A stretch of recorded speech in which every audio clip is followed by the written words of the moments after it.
Lena and Anton were on a mission. The great Easter egg hunt. It was their favorite time of year.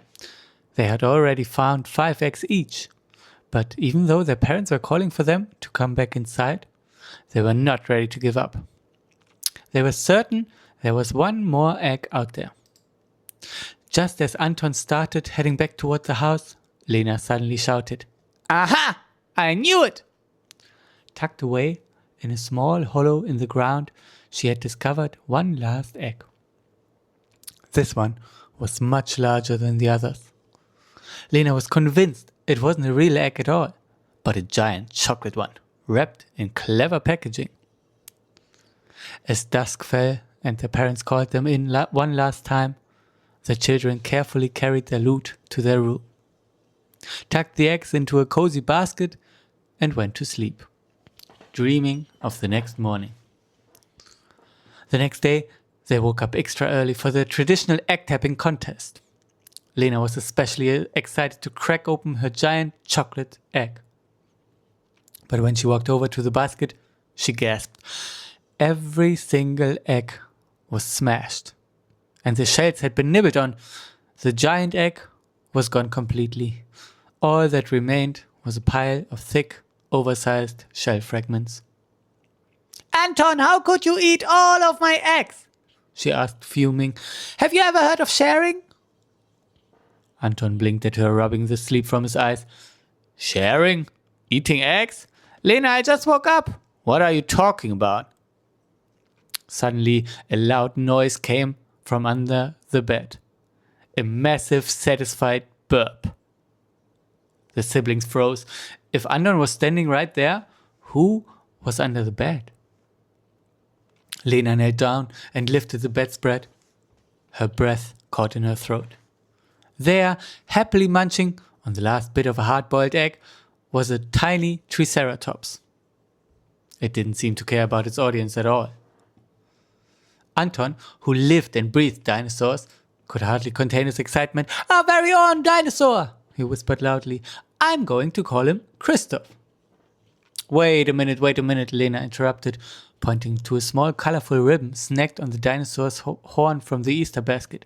"Look at that bow. I think it's a girl. I'm calling her Lina. Lena and Lina, it's just perfect." While they argued over the name, the little dino curled up and started snoring loudly. Just then, they heard their father's heavy footsteps approaching. Thinking fast, Anton threw a blanket over the edge of the bed to hide the floor, while Lena jumped onto the mattress and pretended to just be waking up. "Good morning. Did you two sleep well?" their father asked, leaning into the room. Suddenly, another loud burp echoed through the room. Excuse me," Anton shouted quickly, hoping his dad would notice the sound came from under the bed. Fortunately, their father was still half asleep and just mumbled, "No problem, son," before heading toward the kitchen. "Phew, that was close," Lena whispered. "But if Dad finds out we have a real dinosaur in here, he'll take her away to a zoo. She'd be locked up in a cage. And they probably don't even know what a Triceratops eats." "You mean he would be locked up," Anton corrected. "But you're right. We have to keep this a secret. And speaking of food, my dino book says Triceratops are herbivores. They probably only ate the eggs because they were the first thing they saw when they hatched. We need plants." They sprang into action, gathering leaves from the garden and sneaking cucumbers and carrots out of the fridge.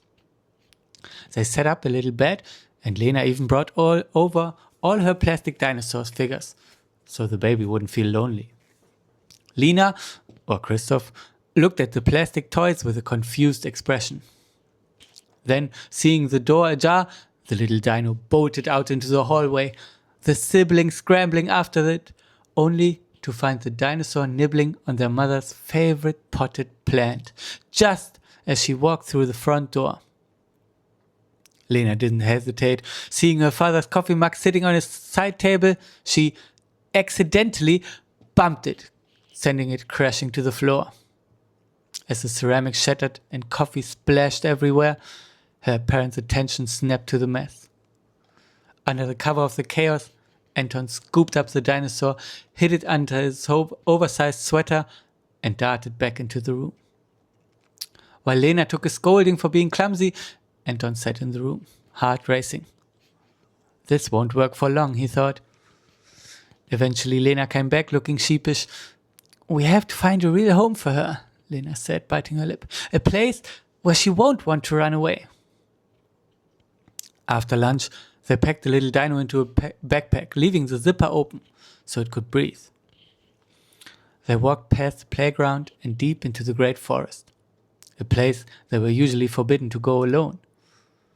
They didn't really have a clear plan, but they hoped to find a stream so the dinosaur would at least have plenty to drink.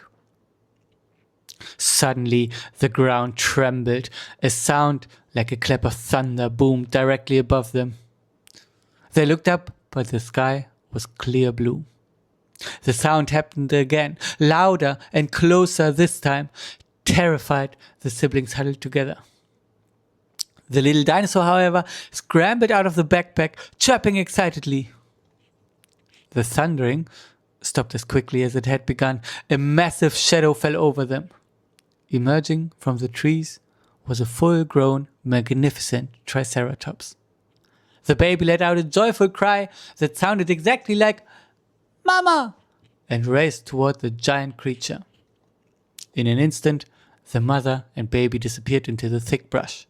The heavy rhythmic thud of their footsteps faded into the distance. Lena and Anton looked at each other and grinned. They could not imagine a better home for the little friend than with its real family.